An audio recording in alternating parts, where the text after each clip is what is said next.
दोस्तों 7 नवंबर 1872 समुद्र की लहरों के बीच एक इंडस्ट्रियल ट्रांसपोर्टेशन वाला शिप न्यूयॉर्क से इटली के जेनोवा शहर के लिए रवाना होता है। इस शिप में 1700 बैरल इंडस्ट्रियल अल्कोहल मौजूद है, जिसे नॉर्मली क्लीनिंग के लिए इस्तेमाल किया जाता है। इस शिप में 7 क्रू मेंबर्स समेत कैप्टन बेंजामिन स्पूनर ब्रिग्स, उनकी वाइफ और उनकी 2 साल की बेटी सोफिया भी मौजूद है। लेकिन अपने कुछ दिनों के सफर के बाद इस शिप में ऐसी एक घटना घटती है कि सभी के सभी 7 क्रू मेंबर्स समेत इस शिप के कैप्टन और उसकी फैमिली के सभी लोग शिप से अचानक गायब हो जाते हैं और शिप समुद्र की लहरों में एक लावारिस हालत में भटकती रहती है। दोस्तों, इस शिप का नाम था द मैरी सेलेस्ट। अपने सफर के कुछ दिन बाद 5 दिसंबर 1872 को जब यह शिप गिब्राल्टर की खाड़ी के पास पहुंची, तभी एक दूसरी शिप दाई ग्राटिया इसके सामने से गुजर रहा होता है कि तभी दाई ग्राटिया शिप के कैप्टन ने मैरी सेलेस्ट शिप को दूर से अपनी ओर आते देखा और फिर इस शिप से कम्युनिकेट करने की कोशिश की। लेकिन जब मैरी सेलेस्ट से किसी भी तरह का कोई रिस्पांस नहीं मिला, तो उन्होंने अपने 2 नाविकों को मैरी सेलेस्ट शिप पर भेजा। इसके बाद जैसे ही वो दोनों नाविक शिप के अंदर पहुंचे, तो शिप के अंदर का नजारा देखकर दोनों के होश उड़ गए। पूरा का पूरा शिप वीरान और खाली पड़ा हुआ था। नाविकों ने पूरी शिप की अच्छी से तलाशी ली, लेकिन शिप पर किसी भी व्यक्ति का कोई नामो निशान नहीं था। दोस्तों, इस शिप के साथ ये कोई पहली घटना नहीं थी। दरअसल इतिहास में लोगों द्वारा मैरी सेलेस्ट शिप को पहले से ही बदनाम और शापित घोषित किया जा चुका था। यहाँ तक कि कई लोग इसे द घोस्ट शिप भी कहते थे। लेकिन सवाल ये उठता है कि 5 दिसंबर 1872 के दिन आखिर इस शिप पर ऐसा क्या हुआ कि ये शिप वीरान हो गया, और ऐसे कौन सी वजह थी जिससे कि इस शिप को शापित और घोस्ट शिप कहा जाने लगा। आइए दोस्तों, जानते हैं इन्हीं सभी सवालों के जवाबों को आज की इस वीडियो में। दोस्तों, 7 नवंबर को न्यूयॉर्क से जेनेवा के लिए रवाना हुई मैरी सेलेस्ट शिप तकरीबन 1 महीने बाद 4 दिसंबर को एजोरियन आइलैंड के पास मिलती है।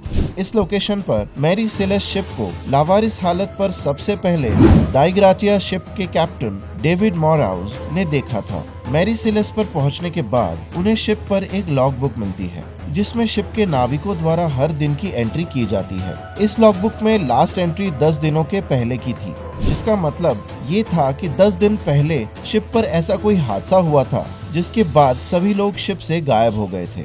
जब ये शिप कैप्टन डेविड को मिली, तो वो जल्द से जल्द इस शिप को गिब्राल्टर कोर्ट में लेकर जाते हैं। इसके पीछे का मुख्य कारण था द लॉ ऑफ साल्वेज। दरअसल इंटरनेशनल मैरिटाइम लॉ के हिसाब से लॉ ऑफ साल्वेज के मुताबिक जब भी किसी नाविक को समुद्र में कोई अबैंडन्ड शिप यानी लापता या लावारिस शिप मिलती है, तो अगर वो उस शिप को उसके जुडिशरी कोर्ट के पास लेके जाता है, तो उस नाविक को उस शिप की वैल्यू का एक मोटा हिस्सा रिवॉर्ड के तौर पर मिलता है। इसके बाद जैसे ही ये शिप गिब्राल्टर कोर्ट पहुंचती है, तो इस शिप पर इन्वेस्टिगेशन शुरू की जाती है और शिप की इन्वेस्टिगेशन के दौरान कहीं ऐसे रूमर्स फैलने लगे जिनमें कहा जाता है कि डेविड ने सैल्वेज मनी पाने के लिए मैरी सेलेस्ट शिप के कैप्टन बेंजामिन और उनकी फैमिली और उनके क्रू को गोली मार के समुद्र में फेंक दिया, जिसके बाद वो शिप को गिब्राल्टर कोर्ट ले आया। लेकिन ये सब महज रूमर्स थे। इन सभी बातों का कोई प्रूफ नहीं मिला, पर फिर भी कोर्ट को कैप्टन बेंजामिन पर शक था और इसलिए कोर्ट के द्वारा शिप की वैल्यू के 1/6 हिस्सा $8,000 यानी आज के 1 करोड़ रुपए के बराबर का सैल्वेज मनी कैप्टन बेंजामिन को दिया गया था। दोस्तों, जब गिब्राल्टर कोर्ट इस शिप के साथ हुए एक्सीडेंट की इन्वेस्टिगेशन कर रहा था,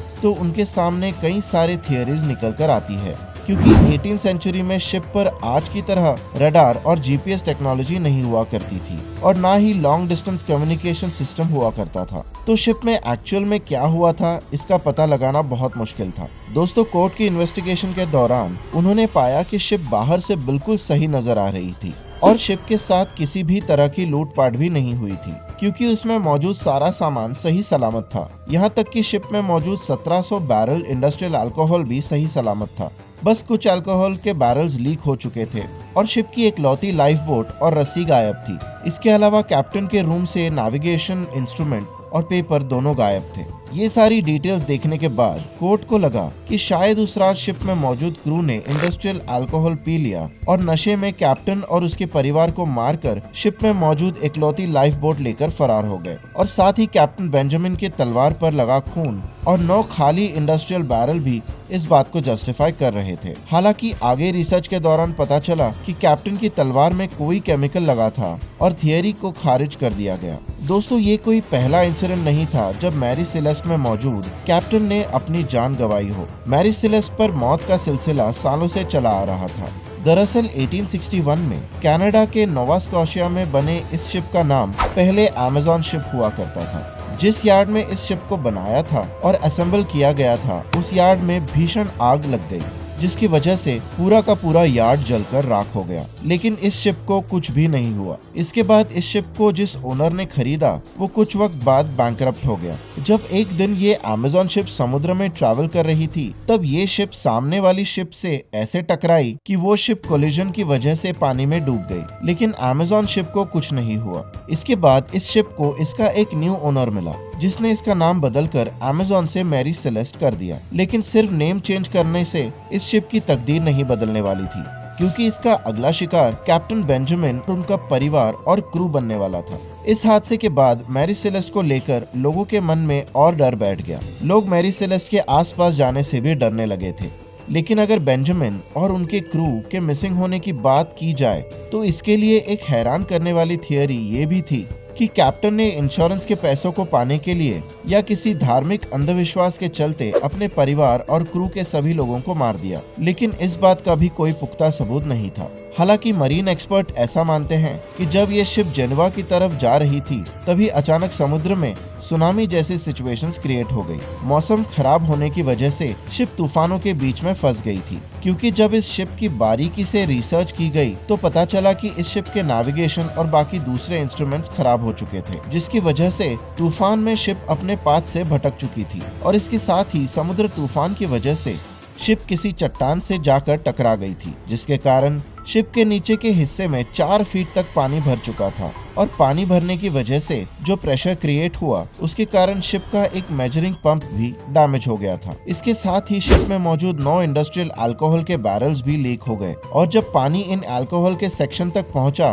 तो इन बैरल से लीक हुआ अल्कोहल पानी के साथ रिएक्ट कर गया, जिससे शिप में धुआं उठने लगा। इसके बाद जब कैप्टन और बाकी सभी क्रू मेंबर्स ने शिप में उठते इस तेज धुएं को नोटिस किया तो अपने ही शिप में आग लगने की डर की वजह से हड़बड़ी में कैप्टन और उनकी फैमिली समेत सभी 10 लोग शिप में मौजूद छोटी लाइफ बोट लेकर पानी में उतर गए। और पानी में उतरने के बाद उन्होंने अपनी लाइफ बोट को एक रस्सी की मदद से शिप के साथ बांध लिया। लेकिन अपनी खराब किस्मत के चलते तेज समुद्री तूफान ने उनकी रस्सी को तोड़ दिया, जिसकी वजह से कैप्टन समेत सभी लोग शिप से अलग हो गए और उस रात समुद्र में तूफान के बीच हमेशा हमेशा के लिए गायब हो गए और मैरी सेलेस्ट को पीछे लावारिस छोड़ गए। वैसे तो रियलिटी में उस दिन मैरी सेलेस्ट पर क्या हुआ ये तो शायद शिप पर मौजूद लोगों को ही पता होगा, लेकिन यही एक ऐसी थियरी है जिसे एक्सपर्ट्स द्वारा ज्यादा सटीक माना जाता है। दोस्तों, इस घटना के बाद शिप के बारे में तरह तरह के रूमर्स फैलने लगे। लोगों के दिलों में भी शिप्स के लिए डर बैठ गया था। लेकिन इस शिप का कहर यहाँ खत्म नहीं हुआ, बल्कि इसके 6 महीने बाद जिस कैप्टन ने इस शिप को चलाया वो भी अपनी जान से हाथ धो बैठा और शिप फिर से लावारिस हो गई।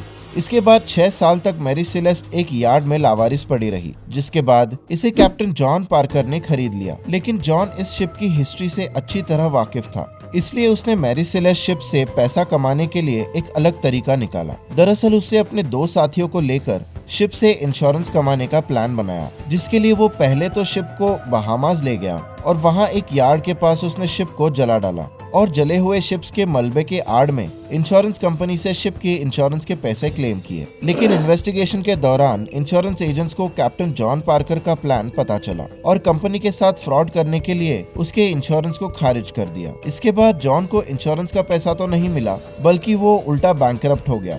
और इसके साथ ही जो 2 लोग इस प्लान में शामिल थे, उनमें से एक मेंटली डिस्टर्ब होकर पागल हो गया और दूसरे ने रहस्यमय तरीके से सुसाइड कर लिया। दोस्तों, इस शिप के साथ घटी इतनी सारी घटनाओं के बाद ये तो मानना ही पड़ेगा कि सच में मैरी सेलेस्ट कोई श्रापित शिप ही रही होगी, क्योंकि इस शिप के साथ बार बार दुर्घटनाओं का होना कोई इत्तेफाक नहीं हो सकता।